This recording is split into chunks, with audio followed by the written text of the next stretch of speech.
तर इथं आपण ऑलिव्ह ऑइल घेणार आहोत, जे की खूप फेमस आहे इथं. विंटरमध्ये स्पेशली ट्राय करतात लोक आणि ते आपण आता घेणार आहोत. भजी म्हणू शकता, पण भजी नसतात.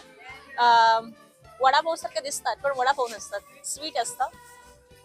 तर या आहे त्या साईडला आपण